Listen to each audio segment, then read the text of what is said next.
ఒకసారి అది చూపిస్తారా?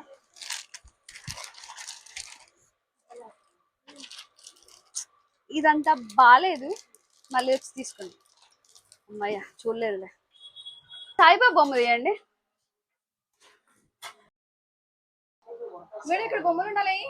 ఏంటి బొమ్మలు తీసేది లెక్క కనపడుతున్నా మీకు? కస్టమర్స్ కి మీరు ఇంతేనా ఇచ్చేది వాల్యూ? నేను ఇంకోసారి రాను అసలు మీ షాప్. అక్క కొట్లో ఎవరు లేరుగా?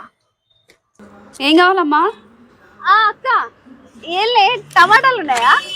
అక్కడ ఉన్నాయి చూడు. బాలే, సరే సాయంత్రం వస్తా. బాబు అటుకాయలు ఎంత? డజన్ 100. 20కి రావా? 20 కట్టొస్తాయి. నీ కాకపోతే 100 షాపులు ఉన్నాయి నాకు. కూరగాయలు ఏం బాగాలేదుగా, ఎండిపోయినాయి. ఏందమ్మా చిన్న సొరకాయ బ్యాగులో ఎత్తన్నావు? ఏం లే, ఇది కాయ బాగుందా లేదా అని చూస్తున్నా. ఏం బాలే.